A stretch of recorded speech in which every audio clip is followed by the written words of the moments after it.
Assalamualaikum warahmatullahi wabarakatuh.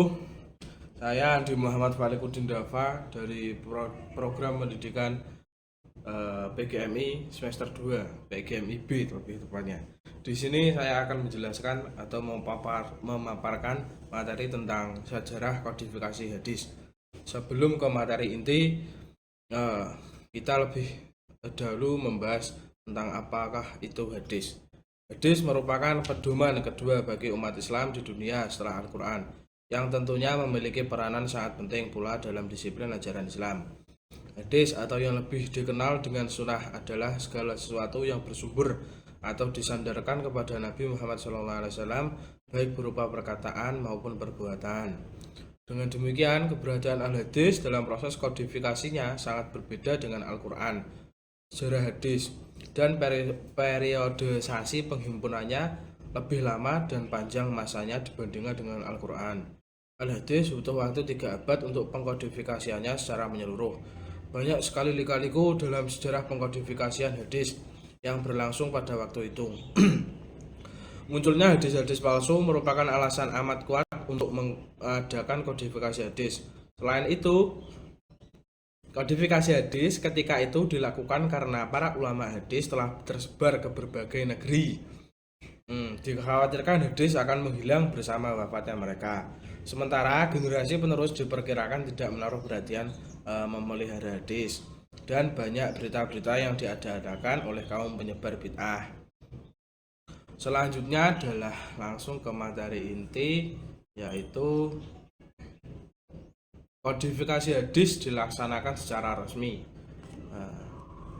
Para ahli hadis menyatakan bahwa penulisan hadis telah dimulai sejak Rasulullah SAW masih hidup. Kemudian tulisan hadis tersebut disebut dengan Shahifah atau Suhuf Jama', seperti Shahifah As-Sadiqah karya Abdullah bin Amr bin As.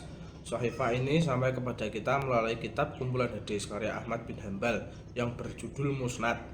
Akan tetapi di antara para ahli hadis berbeda pendapat tentang kebolehan menulis hadis pada saat Nabi SAW masih hidup, yang didasarkan adanya hadis yang membolehkan dan melarang menuliskannya.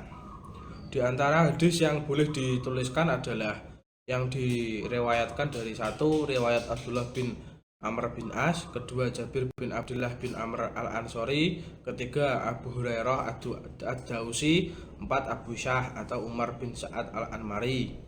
Adapun di antara hadis yang melarang menuliskannya berasal dari satu, hadis riwayat Ahmad bin Hanbal yang berbunyi, jangan kamu menuliskan apa-apa yang datang dariku. Siapa yang menuliskan sesuatu dariku selain Al-Quran, maka hapuslah. Kedua, riwayat Abu Hurairah radhiyallahu an. Rasul Shallallahu alaihi wasallam datang kepada kami sedang kami menulis hadis. Lalu beliau bersabda, "Apa yang kalian tulis?" Kami menjawab, "Hadis-hadis yang kami dengar dari engkau." Beliau berkata, "Apakah kalian menghendaki kitab selain kitabullah? Tidaklah sesat umat sebelum kalian, melainkan karena mereka menulis dari kitab-kitab selain kitabullah. Selain sebagaimana dipaparkan sebelumnya pada abad pertama Hijrah, yakni masa Rasulullah SAW, masa sahabat dan tabi'in, hingga akhir abad pertama Hijriah. Hadis-hadis itu berpindah-pindah dan disampaikan dari mulut ke mulut. Masing-masing perawi pada waktu itu meriwayatkan hadis berdasarkan kekuatan hafalannya. Ide penghimpunan hadis Nabi SAW secara tertulis untuk pertama kalinya pernah digagas oleh Khalifah Umar bin Khattab. Namun ide tersebut tidak dilaksanakan oleh Umar dikarenakan ada kekhawatiran umat Islam berpaling dari mengkaji Al-Quran.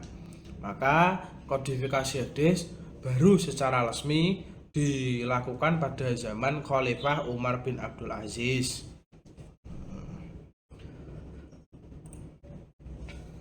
Selanjutnya, sebab-sebab pengkodifikasian hadis. Ada beberapa sebab yang menjadikan hadis dikodifikasi. Pertama, kecintaan terhadap Nabi Muhammad SAW.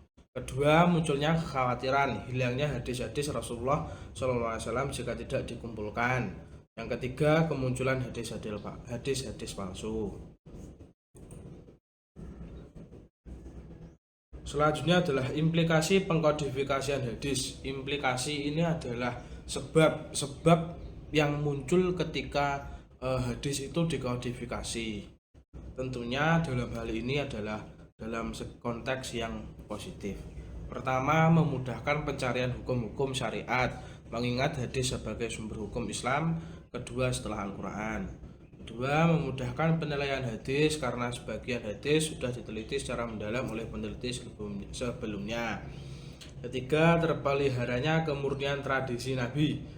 Yang terakhir yaitu nomor 4, memungkinkan adanya penulisan-penulisan buku hadis baru setelah penulisan-penulisan kitab terdahulu. Mungkin itu saja yang dapat saya sampaikan. Kurang lebihnya mohon maaf. Akhirul kalam. Wassalamualaikum warahmatullahi wabarakatuh.